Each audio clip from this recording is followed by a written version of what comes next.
Fique agora com uma palavra de Deus para abençoar sua vida. Um culto realizado na Igreja Assembleia de Deus, Catedral da Família, em Goiânia, Goiás.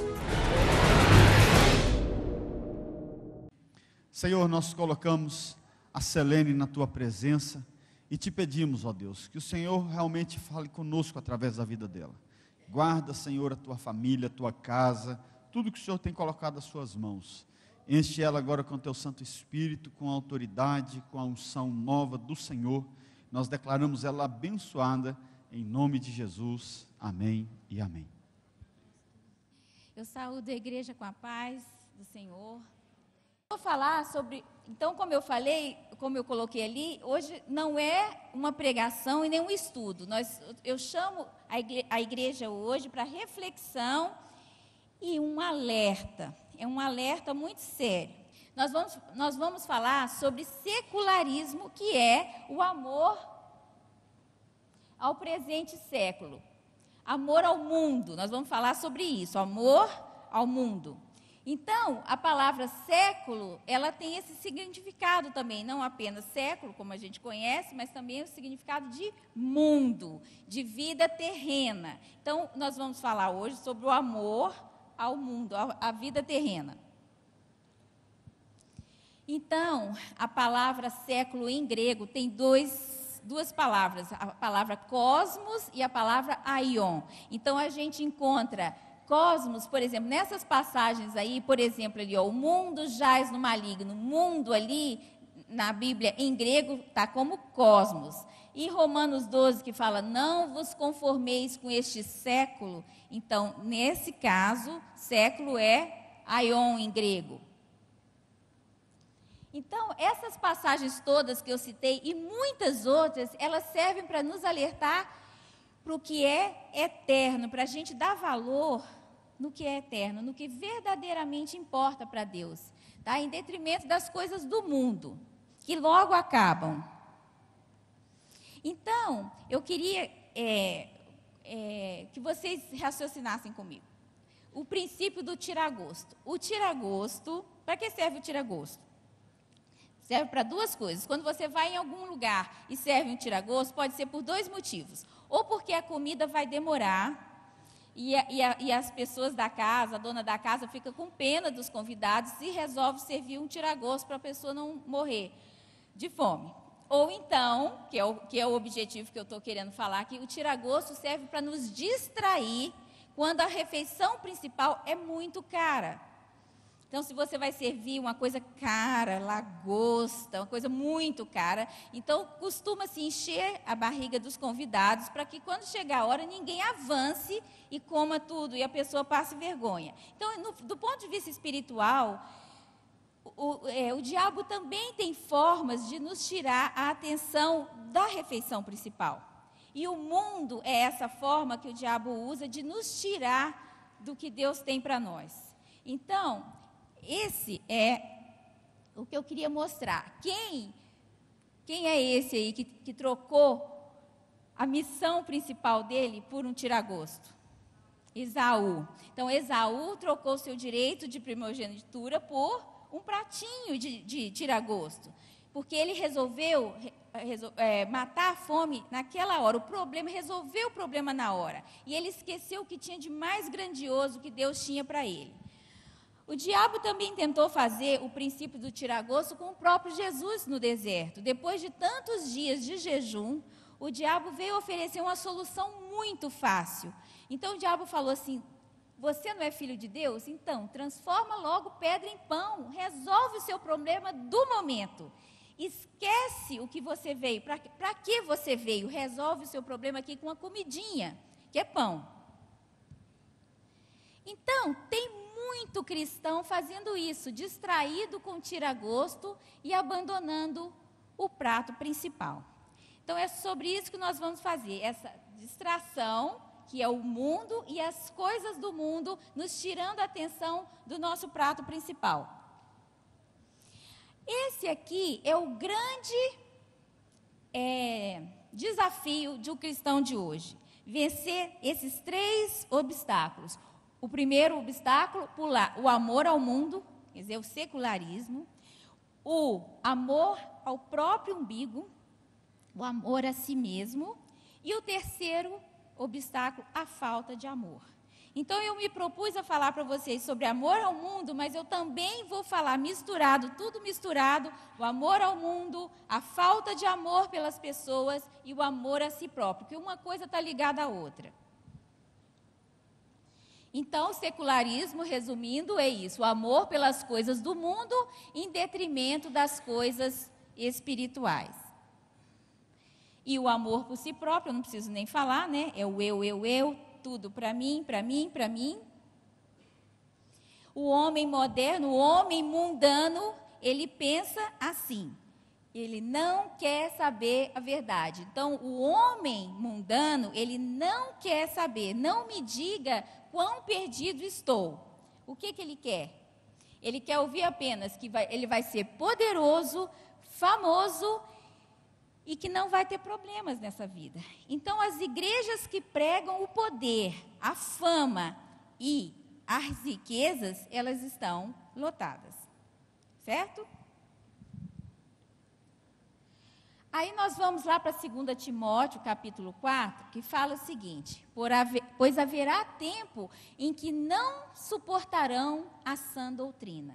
E nós estamos vivendo isso a cada dia mais. As pessoas têm pavor da verdadeira doutrina bíblica. E elas estão procurando ouvir coisas agradáveis. Se existe alguém que prega coisas agradáveis, você pode ter certeza que vai ter muitos seguidores. E vão se cercar de mestres segundo as suas próprias cobiças. Então, nesse quadrinho, vocês estão vendo o pastor pregando dinheiro, o louvor cantando dinheiro, vocês estão vendo lá atrás? O louvor cantando dinheiro, o pastor pregando dinheiro, alguém que ganhou dinheiro mostrando que ganhou dinheiro e o sem dinheiro aqui na frente esperando pelo dinheiro. E continuando esse versículo, as pessoas vão procurar o que agrada aos ouvidos e vão se entregar às fábulas.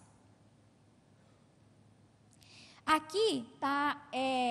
Aqui são 2 teatros, mas a gente pode fingir que seriam 2 igrejas. Uma igreja está pregando uma verdade, eu não estou enxergando, uma verdade inconveniente. E a segunda igreja está pregando uma mentira tranquilizadora, uma mentira atraente. Então, onde é a fila? Da igreja ou do teatro que passar a peça, ou da igreja que tiver uma palavra agradável aos ouvidos. É isso que esse versículo fala. Aqui, não sei, acho que vocês não vão conseguir ler, né? Não dá para enxergar, eu vou falar. Assim, aqui é o pastor tentando pregar, ele está tentando pregar, mas cada um mostra um cartaz do que quer ouvir. As pessoas buscam isso. Então, lá atrás, ela está falando assim: apenas boas notícias. Esse aqui está falando, não fale na cruz, vocês estão vendo? Não fale na cruz. Esse aqui está dizendo, seja breve. Esse aqui, com os olhos cheios de dinheiro, está falando, me ensine a ficar rico. Esse aqui está falando, coce meus ouvidos. Essa mulher está falando, e se eu não pensar como você? Esse homem fala, o que Jesus pode fazer por mim? Essa mulher aqui fala, não mencione inferno, isso me deixa desconfortável. Esse aqui está falando, não fale em pecado, não se refira a pecado como escolhas ruins, mas não fale a palavra pecado. E esse está falando, diga-me outra vez o quanto Deus quer me abençoar. Essa emburrada aqui está falando, verifique-se a programação para os meus filhos. E, finalmente, o Senhor aqui está falando, lembre-se de quanto dinheiro eu dou a cada semana. Pronto, aí sobra o quê? Para o pastor pregar. Então, ele fica numa situação difícil. Se ele for atender aos desejos mundanos que existem dentro da igreja, ele não sabe o que fazer para agradar a todos. E aí, finalmente, a terceira coisa que nós vamos falar é que o amor vai se esfriar. Então eu estou colocando, a gente vê isso diariamente, que a indiferença pelas coisas, já está tão banal o sofrimento humano, está tão banal as tragédias, que a gente já nem derrama mais lágrimas, a gente nem se sensibiliza mais. Né? E eu coloquei aqui uma foto daquele menino que morreu, o João Hélio, vocês lembram? Há uns anos atrás, que foi arrastado alguns quilômetros por esses 3, porque ele ficou preso no cinto de segurança. Mas isso aqui é só um exemplo, né? Todos os dias tem coisas horríveis, crimes horrorosos acontecendo, e as pessoas não têm mais essa sensibilidade, nem por uma criança, por nada. Então, aqui está a parte de Tiago 2, falando sobre a fé morta. Então, isso acontece dentro das igrejas cristãs, né? A indiferença pelos próprios irmãos. Aqui o pai comendo, todo mundo comendo, e no telefone dizendo: tenha fé, irmão José, Deus moverá alguém para levar alimento à sua família. Lembre que nosso Deus é o dono do ouro e da prata. Então, gente, é muito triste saber que entre nós tem pessoas que passam fome. Tem pessoas que não têm, e a gente não conhece o próprio irmão, o problema dentro da igreja. Então, isso é muito triste saber que nós não temos essa união de uns pelos outros. Às vezes as pessoas passam privações, aí está sentada do seu lado e você não sabe. Quando eu vim para a igreja evangélica, porque eu não fui evangélica a vida toda, eu aprendi uma frase nova para mim, que é o tal do Deus está tratando. Eu comecei a ouvir esse Deus está tratando. Então, eu até entendo que muitas vezes Deus realmente está tratando. Mas eu também sei que muitas vezes a gente se esconde atrás do tal do Deus está tratando para não se envolver com o irmão. Para não se entrar no problema do irmão. É muito cômodo falar: não, deixa, não ajuda, não põe a mão, Deus está tratando. Então, é uma situação que, para quem está bem, é muito cômoda falar isso. Então, a pergunta é, nós estamos num dilema entre escolher entre Jesus e o presente século. Então, a soma do secularismo, que é o amor ao presente século, ao amor a si próprio, que é o humanismo, e a falta de amor, gera isso, a cobiça.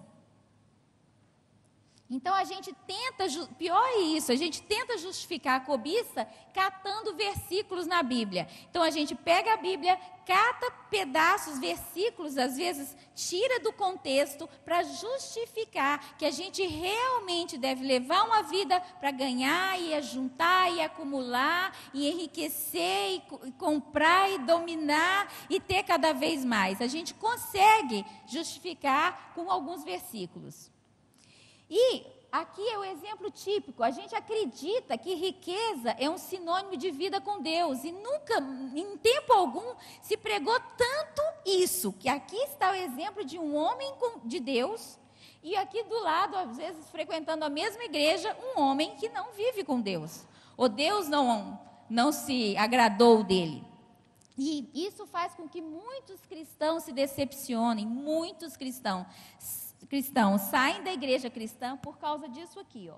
Eu conheço pastores que são homens de Deus, que moram de aluguel, que não têm carro, que tem um carro muito humilde, mas mesmo assim, a gente ainda olha a pessoa, se ela é próspera financeiramente, como um sinal de que Deus é com ele, como se no mundo não tivesse gente rica, como se no mundo não tivesse milionários, muito mais ricos do que nós cristãos. Então, que negócio é esse de Deus é com eles? E como é que você explica a riqueza dos ímpios? Então, antigamente, quem é crente há muitos anos, assim, desde a década de 60, de 70, que pegou aquela antiga igreja evangélica mais tradicional, antigamente se pregava isso. Antigamente o dinheiro era visto como um grilhão que atrapalhava a fé das pessoas. Né? Ele foi promovido disso aí, de empecilho à fé das pessoas, ele foi promovido para um troféu para quem tem fé. Então, hoje se vê um homem de Deus, pelo carro que ele usa, pela roupa que ele veste, a pessoa, nós conseguimos mudar isso dentro da nossa cabeça, esse entendimento de que um homem de Deus, ele é rico, e um homem que não é rico não está com Deus, ou não conseguiu ainda que Deus tivesse misericórdia. Antigamente, nessa época, eu falo, quem buscava acumular, juntar, era visto como avarento e egoísta. Mas hoje é visto como o protótipo de um homem de Deus. Então, um homem de Deus é isso aí, o que tem muito. Antigamente, correr atrás de dinheiro era considerado mundano. Hoje, correr atrás de dinheiro é a busca das promessas de Deus, as promessas celestiais. Então, se considerou normal acumular e ter cada vez mais. E nós achamos que a gente tem que ter tudo que a mídia determina. E agora eu vou parar um pouquinho, porque eu preciso falar alguma coisa sobre isso. Agora eu vou falar. Gente, o mundo está ditando o nosso comportamento. Nós é que deveríamos ditar o comportamento do mundo. Mas a gente aceita o jugo do mundo sem reclamar. Então, eu vou dar só um exemplo para as mulheres, mas os homens podem entender isso como marca de camisa, por exemplo. Essas camisas que têm essa marquinha, que são camisas caras. Então, eu vou falar agora sobre bolsa, por exemplo. As mulheres sabem que hoje você é medido pela bolsa que você usa. Então, você é tratada, bem tratada ou maltratada numa loja, dependendo da bolsa que você... A primeira coisa que a vendedora olha para você é uma bolsa, a sua bolsa. Então, eu estou vendo as mulheres, as crentes, se endividando para comprar as tais bolsas, que eu nem vou falar a marca, tá? Porque eu não quero ofender ninguém, porque eu sei que aqui tem gente que tem dinheiro para comprar tal bolsa à vista, mas tem gente que não tem. Mas se acha que tem que ter a bolsa, inclusive porque se você não tem a tal bolsa, você não é uma mulher de Deus. Então, as pessoas compram de endividado, e quando não tem condição, compra a bolsa... Como é que fala? Réplica. A réplica. Agora, ver se tem condição a gente se sujeitar a isso. A gente deveria estar mudando isso no mundo. Mas a gente aceita o jugo e se endivida e paga não sei quantas vezes uma bolsa, porque você tem que entrar na igreja e mostrar para a sua irmã que você é abençoada. Mal sabe como você pagou aquela bolsa, mas você tem que mostrar para as outras irmãs da igreja que você é próspera, porque senão eles vão duvidar da sua vida com Deus. E eu não tenho essa tal bolsa, tá? E eu posso ter. Bom, então é isso que está acontecendo. A gente aceita o jugo do mundo. Assim, muito pacificamente a gente aceita esse jugo. Então, o que está nos matando é carregar o fardo errado, né? O fardo da cobiça, da competição entre as irmãs, entre os irmãos, e o orgulho que está fazendo com que a nossa vida seja insuportável. A gente deveria estar carregando um outro fardo, que é bem leve, não é? Era esse fardo que a gente deveria se sujeitar, mas não, o mundo entrou na igreja e a gente aceitou. Então, a pergunta é, eu quero a bênção de Deus ou o Deus das bênçãos? É isso? O que eu estou buscando dentro da igreja? Então, Deus fala na palavra dele, este povo lota as igrejas, nossa, está ruim, hein? Me honrando com os lábios, mas o coração está longe de mim. E verdadeiramente é isso, as pessoas buscam, lotam as igrejas atrás de bênçãos materiais. Será que eu busco a Deus porque eu amo Deus verdadeiramente ou porque é a única maneira de conseguir o que eu quero?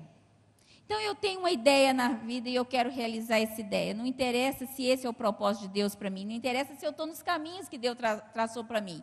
Mas aí eu vou para a igreja, eu já tentei outras coisas, eu já tentei loteria esportiva, eu já tentei aplicação financeira, nada deu certo. Então, quem sabe, eu vou para uma igreja e eu vou ser abençoada e eu vou realizar o que eu quero para mim.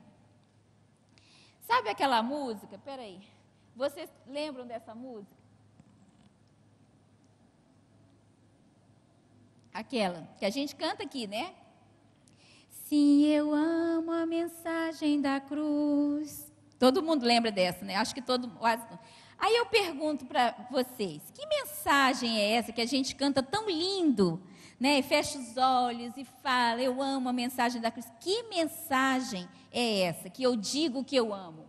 Essa mensagem que o Filho de Deus desceu e abdicou da sua glória, de todo o seu poder, para vir à terra se humilhar e viver como homem, morrer no meu lugar, porque era eu que deveria estar naquela cruz, e se sacrificou para que eu tivesse vida, você tivesse vida com Deus. É essa mensagem que eu canto nessa música? Ou é essa aqui? Que o Filho de Deus veio ao mundo para morrer numa cruz e para que seu sangue se transformasse em moedinhas para encher o meu cofrinho, para me enriquecer, para me fazer milionário, para que eu tivesse bastante dinheiro e bastante propriedades. Qual é a mensagem da cruz que eu canto nessa música? Aí, eu também levarei minha cruz, até por uma coroa trocar. Que coroa? Que coroa é essa que eu canto na música? Essa aqui, que vem do grego diadema, que é a coroa de rei? Ou essa aqui, que vem do grego Stéfanos, que é a coroa da vitória? É uma coroa que Deus vai dar para os vencedores, para os que persistirem, para os que não se corromperem. Então, qual é a coroa que eu estou buscando? Interessante que a coroa de rei, ela é dada de pai para filho, sem merecimento do filho. O príncipe, ele herda só porque é príncipe, só porque nasceu do rei, né, e da rainha. Mas a coroa que nós buscamos, ela tem que ser batalhada, nós temos que lutar por ela, nós temos que fazer por onde? Então, a gente ou ama a Deus, ou a gente vive em função de aumentar o nosso patrimônio. Não tem jeito de não ser assim, né? Aí eu vou fazer algumas perguntas, tá? O que está no centro da sua vida e dos seus propósitos? Vamos fazer uma reflexão. Qual que é a meta principal da sua vida? O que inspira todas as suas decisões? O que passa a sua cabeça antes de tomar uma decisão? É a sua projeção social, a sua fama, ou é o desejo de servir a Deus? Por que você estudou tanto, ou você estuda tanto, que aqui tem alguns adolescentes? Por que você se matou nos livros, ou ainda se mata nos livros? Por quê? É para você ter uma profissão de destaque, ser famoso e conhecido, respeitado e admirado pelos homens, ou você escolheu uma profissão para poder servir melhor? Qual é a sua função na sociedade? É o compromisso com o seu próximo, ou seja, você quer ser um influenciador, você quer mudar o mundo onde você vive, o seu trabalho, a sua escola, você quer influenciar, ou você tem um compromisso apenas com o seu próprio umbigo? Por que você busca a Deus? Será que a gente vai chegar ao ponto de precisar perguntar isso? Mas é bom que a gente faça. Por que eu busco tanto a Deus? Porque eu estou interessada no que Ele pode me dar, né? Só nessa área? Então, gente, as igrejas estão cheias de pessoas louvando, orando, dizimando e ofertando. Mas muitos têm essa ideia de que dízimo é propina, que você oferta para Deus ter que te devolver alguma coisa. E Deus não aceita propina. Eu não precisaria nem falar isso, né? Eu não precisaria estar aqui falando isso. Mas a gente deve fazer essas coisas sem essa ideia de eu vou dar e Ele vai me devolver, porque Ele ficou refém, meu refém. Eu tornei Deus, eu cheguei Deus na parede, eu encurralei Deus, porque eu ofertei. Então, religiosidade é exatamente isso, é você pagar um pedágio, ou você cumprir regras, né, para que Deus me dê o que eu quero. Então, eu faço um sacrifício físico, por exemplo, ir a pé, até, né, subir umas escadarias de joelho para sangrar, ou eu oferto pensando no retorno, porque aí Deus se torna refém. Então, existe uma inversão de papéis. A gente supervaloriza a obra, obra de quem? Minha. Eu dei. E desvaloriza a graça. Eu recebi sem merecer. Então, quando eu oferto com esse pensamento de que eu quero um retorno, eu estou dizendo que eu tenho mérito, porque eu fiz. Então, a Bíblia está sendo usada como ameaça para Deus, como o diabo fez lá no deserto. Vocês lembram no deserto que o diabo falou para o Senhor, pula daqui e aos seus anjos dará ordem para que te protejam, né? Come pão. Então, o diabo estava tentando Jesus baseado na palavra, e o diabo jogava na cara de Jesus, está escrito.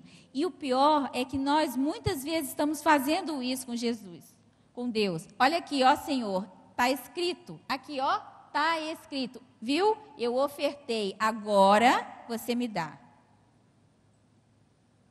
Então, Deus é transformado em devedor e agora nós somos credor. E a gente se acha no direito de exigir, porque pagou. Eu paguei, eu exijo a minha bênção. Então, Deus não aceita suborno para dar bênção para alguém. Até porque, se eu pagar para ser abençoado, eu nunca vou querer dividir a minha bênção com os outros. Eu paguei, eu recebi, você paga e você recebe. Faz você a sua parte, porque eu fiz a minha. Porque quando a gente recebe pela graça de Deus, você fica tão constrangido porque Deus te ajudou, que você tem o ímpeto, o impulso de ajudar também os outros. Porque você não merecia. E esse entendimento da graça é fundamental para a vida cristã. Eu não mereço, então eu também vou ajudar, porque Ele me ajudou. Então, gente, oferta tem que ser feita por gratidão. É o reconhecimento de quem você é, da onde você veio, de onde Deus te tirou, o que Ele fez por você e faz ainda. Você cria em você um coração grato, desejoso de servir, e então você oferta com amor. O coração grato a gente oferta e dizima. É natural. É natural, a gente dizima e oferta naturalmente. Não precisa ser ameaçado e muito menos que tenha esse interesse dentro da gente. Então, oferta é adoração. Oferta e adoração. Tudo bem? Vocês estão muito quietinhos. Mas vai piorar, calma.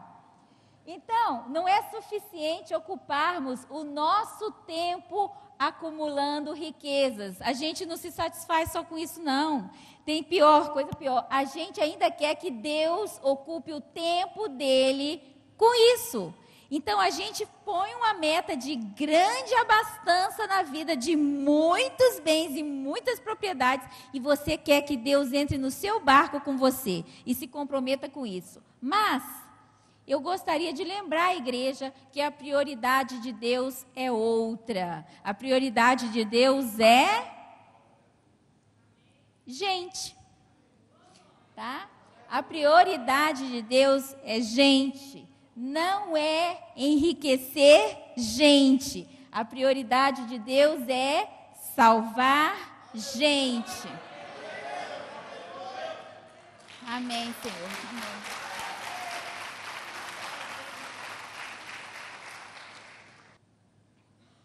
E aí, nós começamos a criar um pequeno conflito de interesses. Aí Deus está lá, aqui nós emburradíssimos, né? Porque a gente não está conseguindo o que quer de Deus. E Deus está lá, vem cá, meu bebê, vem cá, você não está entendendo o meu propósito para a sua vida. Mas a gente fica com muita raiva, porque não está dando certo o nosso plano. E aí, na nossa cabeça, o que é importante, nós estamos aqui é para ganhar o mundo, para dominar e crescer e atingir a glória. É isso que o nosso objetivo. E o objetivo de Deus não é esse. Qual que é o objetivo de Deus? Tudo o que Ele quer é nos fazer parecidos com Jesus. Então, gente, hoje é um dia de chamada, reflexão e de mudança de direção. Eu espero que o Espírito Santo, minha oração é essa, que abra o nosso entendimento e que a gente não se deixe levar por essa situação que invadiu as igrejas, essa nova doutrina, né, maligna, que invadiu as igrejas e está escravizando o povo de Deus, fazendo com que eles mudem o rumo, mudem a direção e vivam na ansiedade, vivam querendo alcançar metas e vivem super tristes, quando não deveria ser assim. Então, agora, Deus, claro que Deus prospera financeiramente muitos dos seus filhos, não todos, mas muitos. Agora, se Deus permitir que você enriqueça, adivinha para que é? Porque para você expandir o reino. E cada centavinho que você ganhou, você vai prestar contas. Ele vai falar para você, o que você fez dos recursos que eu coloquei nas suas mãos? Você comprou iates e muitas fazendas? E aquelas pessoas que viviam com você, como vivia a sua empregada? Como vivia a sua irmã de igreja? Então, cada centavo da sua prosperidade financeira vai ser cobrado de você. Então, o Evangelho, ele não nos foi dado para mudar a nossa situação. Ou seja, a gente era humilde, aceitou Jesus, ficou rico. A gente era empregado, aceitou Jesus, virou patrão. O Evangelho, ele não nos foi dado para que eu seja uma pessoa igual numa situação melhor. Vocês estão vendo a bolsa dela? Está cheia de dinheiro. Não sei se vocês estão vendo. Aqui tá mais sem foco, né? Então, não foi para isso que o Evangelho nos foi dado. Para que a gente seja a mesma pessoa, só que mais próspera. O Evangelho nos foi dado para mudar a nossa condição. Certo? Então, nós éramos perdidos, nós éramos cegos, nós éramos escravos sem saber. E Jesus pagou um preço alto para que a gente tivesse entendimento, para que o Espírito Santo falasse com a gente e nos direcionasse. Então, o que a gente ensina aos nossos filhos? Vamos fazer uma reflexão. O que a gente ensina para eles desde pequenininho?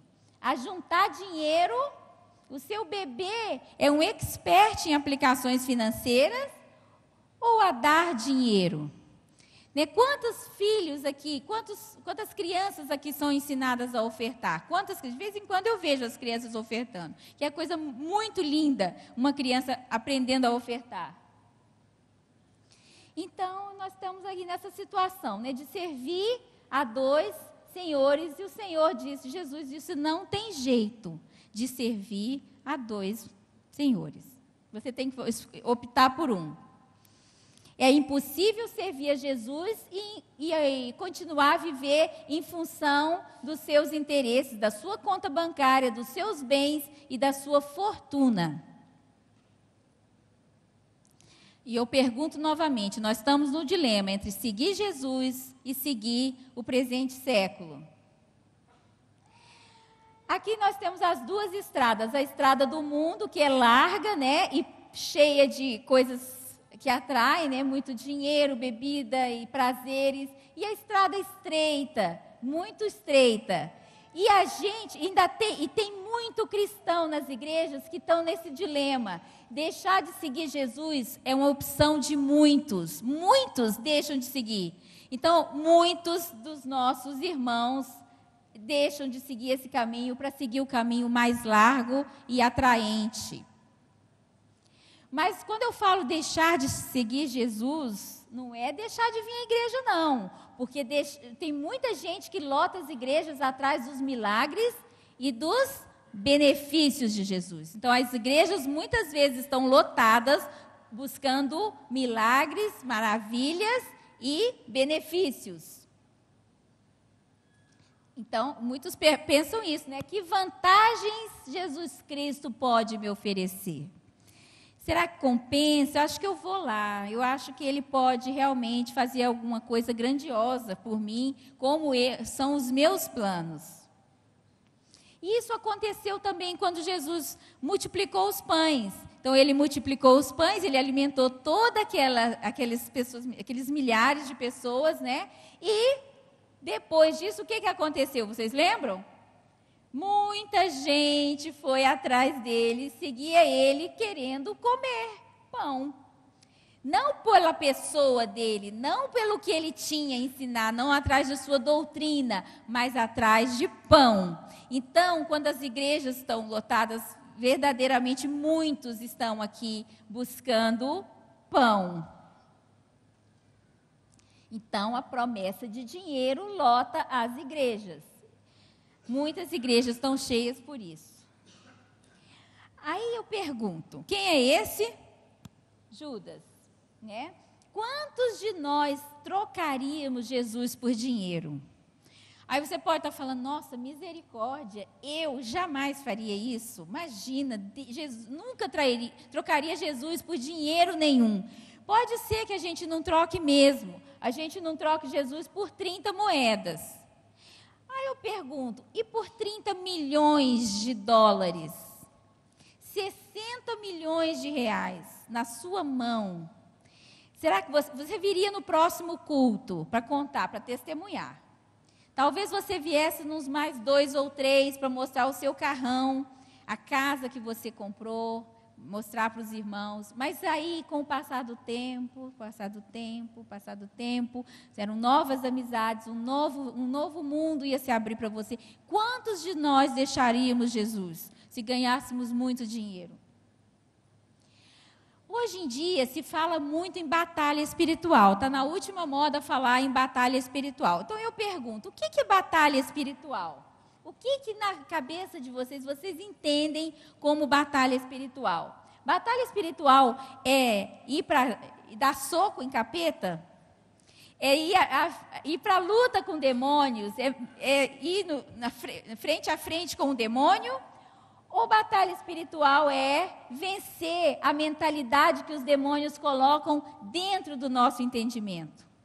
Esse é o grande desafio do cristão, é vencer a batalha aqui dentro, porque eles colocam na nossa cabeça ideias completamente diferentes, para nos afastar do propósito. Então, o príncipe deste mundo, ele cega o entendimento das pessoas, como quis cegar o de Jesus. O que o príncipe deste mundo fez com Jesus? Levou ele para o alto do pináculo e falou, eu posso te dar tudo isso. Basta que você mude a sua prioridade. E qual era a prioridade de Jesus? Gente. Tá? Gente. Então, eu posso te dar todo esse glamour. Basta que você mude a sua prioridade.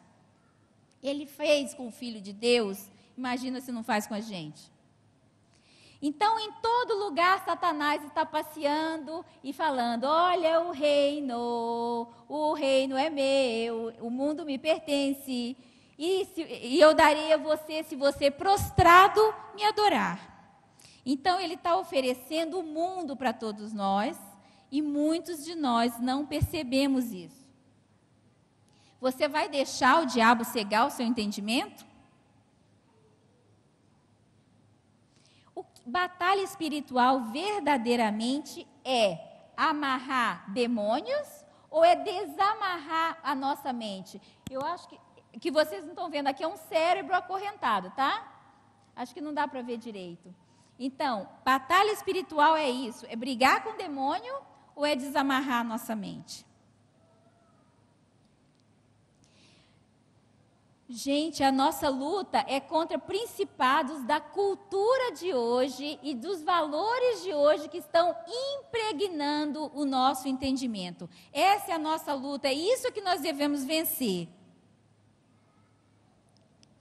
Satanás, exatamente por isso, para que você não pense e não perceba o que ele está fazendo com o povo de Deus, ele não quer que você pense, não, ele não quer que você raciocine, e ele não quer que você saiba. Ele não quer que você saiba. Por quê? Porque se você conhecer a verdade vai te libertar. E Ele sabe disso. Então Ele vai te tirar da verdade, Ele vai te tirar o entendimento e Ele vai cuidar de distrair você. Aliás, a especialidade dele hoje é essa. Então, Ele fala assim, vem aqui, eu vou te distrair. E Ele oferece 1000 opções para que você não pense e você não saiba. Então, Ele te cerca com 1000 coisas, né? iPhones que aí não aparece, computador que aí não aparece, jornais e televisão. Eu não estou dizendo que as pessoas têm que viver alienadas, mas quantas e quantas horas se fica na frente de uma televisão? Quantas horas você fica no iPhone? Quantas horas você estuda a palavra? É desproporcional, gente. Assim, o nosso nível de conhecimento é pequeno porque ele nos distrai. Ele nos enfia na cabeça 1000 coisas para nos tirar a atenção do caminho, da palavra e da verdade. Agora, a última parte. Nós vamos ler a palavra, mas eu acho que a gente não precisa abrir a Bíblia, porque nós vamos ler juntos aqui, tá? Nós vamos ler essa passagem de Isaías 58, do versículo 3 ao versículo 11, e nós vamos voltar ao entendimento do que é a frieza do amor vai se esfriar, do que é o amor próprio, amor exagerado a si mesmo, e do amor ao dinheiro. Então vamos lá, vamos começar pelo versículo 3.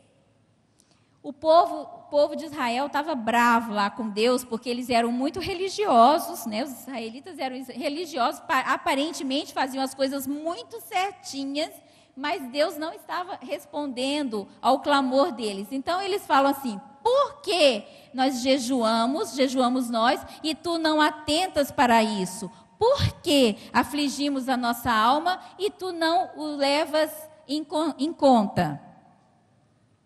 Então, Deus vai responder, eis que no dia em que jejuais, cuidais dos vossos próprios interesses. Olha o umbigo aqui, ó. E exigis que se faça todo o vosso trabalho. Pulando para o versículo, a parte B do versículo 4, jejuando assim como hoje, não se fará ouvir a vossa voz do alto.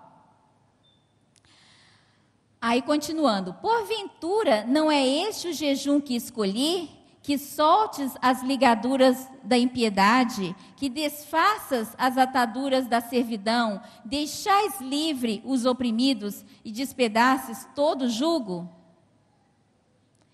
Continuando, versículo 7, porventura, não é também que repartas o teu pão com o faminto e recolhas em casa os pobres desabrigados?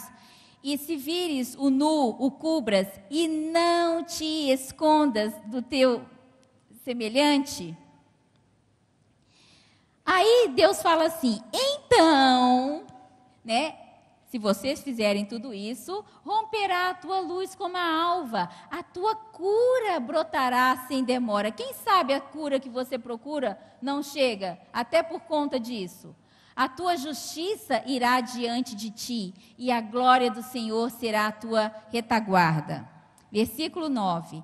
Aí Deus fala, então clamarás, e o Senhor te responderá. Gritarás por socorro, e Ele dirá, eis-me aqui. Versículo 10. Se abrires a tua alma ao faminto, e fartares a alma aflita, então a tua luz nascerá nas trevas e a tua escuridão será como o meio-dia. E finalmente o versículo 11, o Senhor te guiará continuamente, fartará a tua alma até em lugares áridos e fortificará os teus ossos. Serás como um jardim regado e como um manancial cujas águas jamais faltam. E a gente nunca se teve nas igrejas evangélicas tantas campanhas, tantas vigílias, tanto jejum, tanta oração, tanto tanto clamor. Nós estamos muito parecidos com o povo naquela época, clamando e clamando e clamando, e às vezes parece que Deus não está ouvindo. Então a igreja evangélica nunca teve tão cheia, nunca cresceu tanto, nunca se foi tanto para monte, e é uma campanha atrás de outra campanha, e os montes estão lotados. Você está vendo aí? Vocês não estão vendo. Aqui um monte de gente no monte, tá, gente? Aqui é muito escuro. Agora, por que Deus não responde? O que as pessoas estão buscando nas campanhas? Estamos jejuando e fazendo vigília por conta dos nossos interesses. É o nosso umbigo que está indo para os montes orar. Então, quando a gente praticar a tal religião do ajudar, do socorrer e do interceder, aí vem o versículo 9. Então clamarás e o Senhor te responderá. Gritará por socorro e o Senhor dirá, eis-me aqui. Então, uma coisa está ligada à outra. E eu gostaria de lembrar mais uma vez que aqui dentro da igreja muitos sofrem. Muitas pessoas sofrem e a gente não sabe.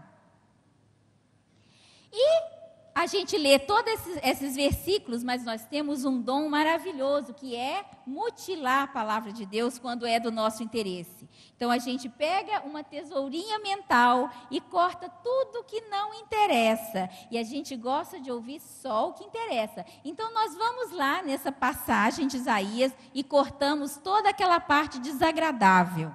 E a gente fica só... Ai, por que travou?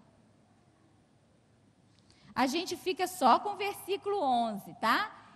Ai, está muito apagado. O Senhor te guiará continuamente, fartará a tua alma e fortificará os teus ossos. Serás como um jardim regado e como um manancial cujas águas jamais faltam. O versículo simpático.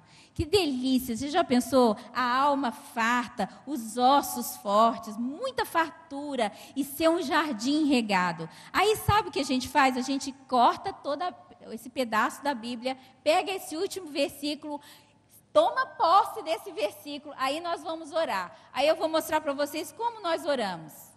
Vem, Deus, vem para mim, Senhor. Vem para mim, Senhor, vem. Faz de mim um jardim regado e florido, cheio de peixinhos, Senhor. Lindo demais, com uma aguinha, uma cachoeira, todo cheio de flor, Senhor.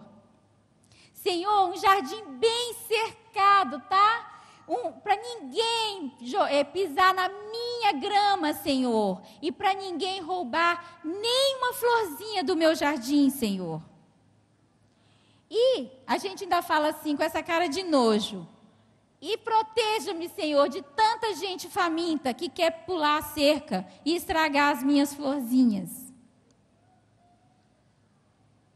É isso que eu quero, Senhor Deus. Um lindo jardim florido, cercado, para eu olhar para a minha vida e ficar feliz e satisfeito.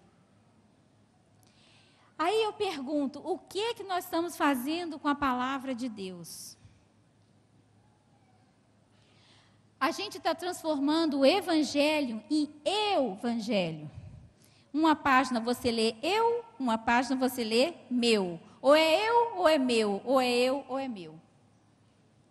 Então ninguém precisa pedir para Deus um jardim regado. Se a gente tiver compromisso com a vida alheia, com a vida dos outros, naturalmente Deus vai fazer o resto.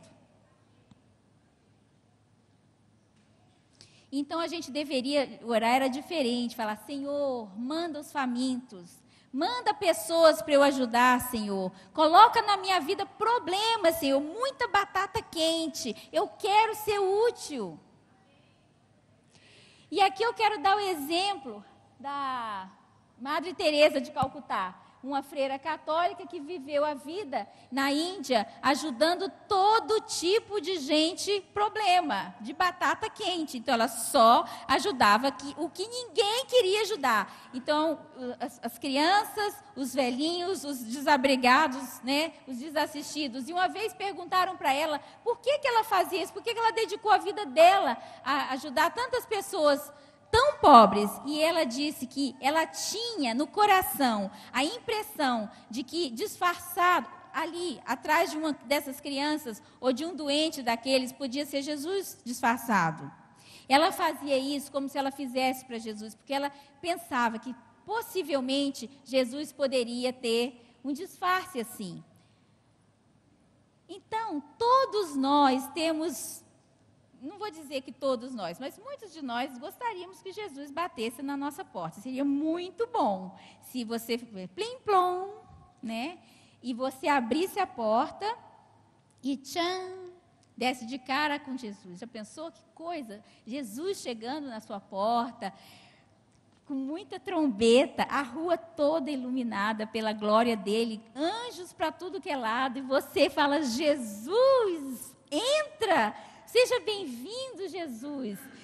Entra aqui na minha casa, você aceita um café, um pão de queijo. Foi bom se eu chegar mesmo, eu estava precisando de uns probleminhas. Eu tenho umas coisas pendentes para resolver, a minha vida financeira, tem muita coisa. Foi bom demais o senhor ter vindo.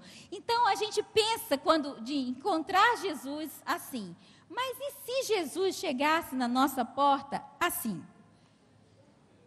Né? Com o cabelo duro de tanta sujeira, sem os dentes na boca, com piolho, com um cheiro insuportável, né? Com a roupa dura de sujeira. Se Jesus viesse assim, quantas vezes a gente já passou por Jesus deitado em alguma calçada? Então, o que está nos levando tanto aos montes, às vigílias e campanha atrás de campanha? O que lota as igrejas nas campanhas? Cuidado, minha gente, não é só Deus que leva os crentes para os montes, e não é só Deus que leva os crentes para os templos. Vocês lembrem que Satanás levou Jesus para o monte e levou Jesus para cima do pináculo do templo. Então, Satanás também pode nos levar para o alto. Agora, a diferença é a motivação. Deus nos leva para o monte por um motivo. Satanás nos leva para o monte por outro. Então, o diabo leva as pessoas para os montes para que elas vejam o quanto elas podem receber. Então, ele mostra tudo que ela não tem ainda e fala, olha o que você poderia ter. Olha só o que falta na sua vida. E Deus nos leva aos montes para que a gente veja o quanto nós podemos dar. Então, a gente deveria orar assim, Senhor, me torna frutífero. Faz de mim, em mim a vossa vontade. Faz em mim se cumprir o seu propósito na minha vida. Onde está o nosso coração? É nas pessoas, nos perdidos que estão indo para o inferno todos os dias, e muitos dentro da nossa própria família? Ou é no meu próprio eu? Então, Jesus falou uma vez que as ovelhas, né, as suas ovelhas ouviriam a sua voz. E eu pergunto, você está pronto para ouvir a voz de Jesus hoje? E só para terminar, para lembrar a parábola do semeador, vocês lembram essa parábola que o semeador jogou a semente e 25% da semente caiu em cada lugar. Mas o 25%, um quarto dessa semente caiu entre os espinhos. E Jesus faz uma analogia entre os espinhos e as riquezas desse mundo. E ele fala, a semente brotou e morreu. Por quê? Os cuidados do mundo e o fascínio das riquezas sufocaram a palavra e ficou infrutífera. A palavra de Deus diz, tendo sustento, lá em 1 Timóteo, tendo sustento e com que nos vestir, estejamos contentes. Os que querem ficar ricos caem em tentação e ciladas. Isso tudo é para a gente meditar. Então, você está disposto a rejeitar as ofertas do mundo e se virar para os propósitos de Deus para a sua vida? E eu gosto muito de citar Paulo, eu não vou ler tudo, mas vocês sabem que Paulo, né, passou por todo tipo de situação de muita abundância e fartura, situação de fome, de humilhação e de exaltação. E ele fala, né, se eu passei por isso, por aquilo, eu sei ter abundância, eu sei padecer necessidade.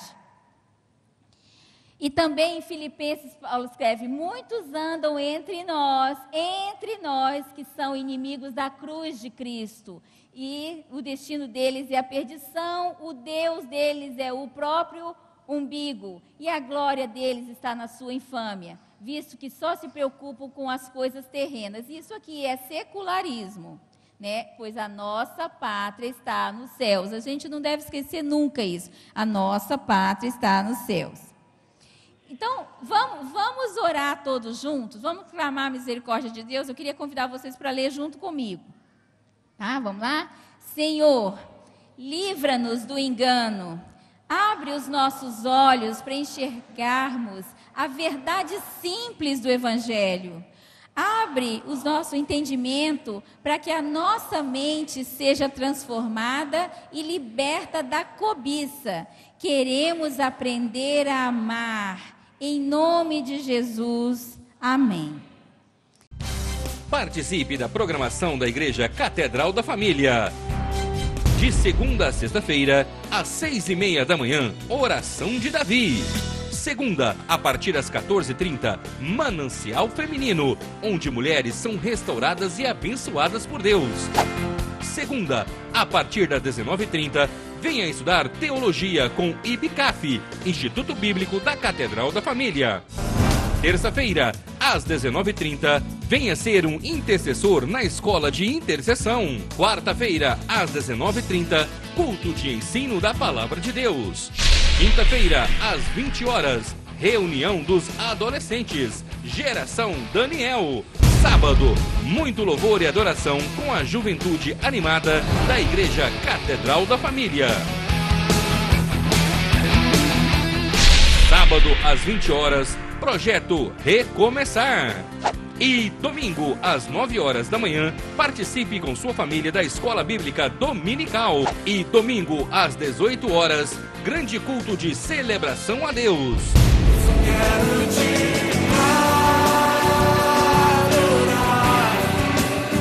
A Igreja Catedral da Família disponibiliza ainda para você cursos para edificar a sua vida. MMI, Casados para Sempre. CRAU, cursos para finanças. Educando filhos à maneira de Deus. Alcançando o coração do seu adolescente. Veredas Antigas. ONI, curso para noivos. De domingo a domingo, uma programação recheada de muita alegria, unção e bênçãos de Deus. Informações 3281-4918 ou acesse o site www.catedraldafamilia.com.br.